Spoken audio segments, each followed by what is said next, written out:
मायावती इस समय राजनीतिक मंचों पर ज़्यादा नजर नहीं आ रही, लेकिन विधानसभा चुनाव को ध्यान में रखते हुए करीब 20 जनसभाएं उनकी होंगी।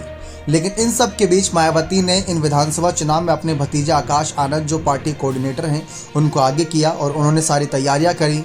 चंद्रशेखर आजाद के खिलाफ भी लगातार आकाश आनंद ही हमला बोल रहे हैं और बड़े बड़े नेताओं को आड़े हाथ आकाश आनंद ही ले रहे हैं। मायावती अभी तक इस मामले पर ज़्यादा खुलकर कोई बयानबाजी या राजनीति नहीं कर रही और देखा जाए तो 2012 के बाद से ही मायावती राजनीतिक मंचों पर बहुत कम नजर आई हैं। जब से बीजेपी की सरकार आई है तब से तो ना के बराबर ही नजर आई हैं।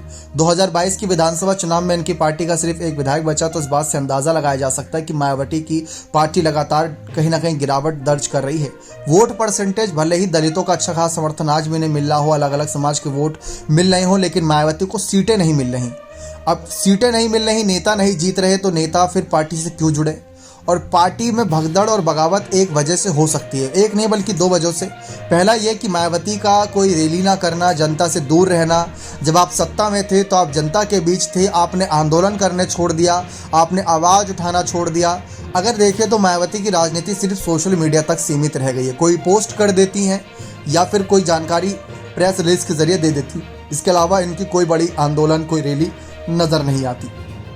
पहले मायावती कुछ और थी, पहले हमेशा जनता के बीच रहती थी, लेकिन अब वो बात नहीं रही। दूसरा ये कि जैसे कांग्रेस ने परिवारवाद को बढ़ावा दिया, सोनिया गांधी के बाद राहुल गांधी, मतलब ऐसे करके एक एक करके चलता रहा, परिवार के सदस्य ही आगे, तो वो एक बड़ा चिंता का विषय था। इसी वजह से तमाम कयास ये लगाए गए कि कहीं ना कहीं गांधी परिवार जिस तरीके से कांग्रेस पार्टी के लिए एक बड़ा नुकसान साबित हुआ था बीच में, अगर देखा जाए हाल ही में, तो मल्लिकार्जुन खड़गे को अध्यक्ष बनाना पड़ा। ठीक वैसे ही बसपा भी कोई बड़ी गलती ना कर दे।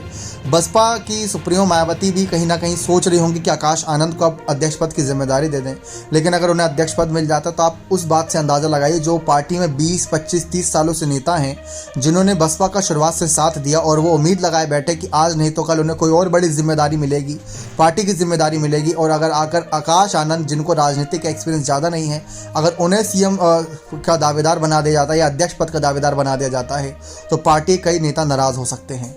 मायावती ने इस बार का लोकसभा चुनाव भी अकेले लड़ने का फैसला किया, जबकि 2014 का नतीजा कोई नेता भूला नहीं होगा और 2019 का नतीजा भी नहीं भूले होंगे, जब 38 सीट पर लड़ते हुए 10 सीटें जीत ली थी, जबकि 2014 में 80 सीटों पर लड़ते हुए भी 5 सीटें नहीं जीत पाए थे। तो मायावती के कुछ फैसले पार्टी में बगावत का केंद्र बन सकते हैं, या तो मायावती खुद ही उन नेताओं का अनुशासनात्मक कार्रवाई के तहत बाहर कर सकती है पार्टी से। देखते हैं क्या कुछ होगा। बने रहें चैनल के साथ। बहुत बहुत धन्यवाद।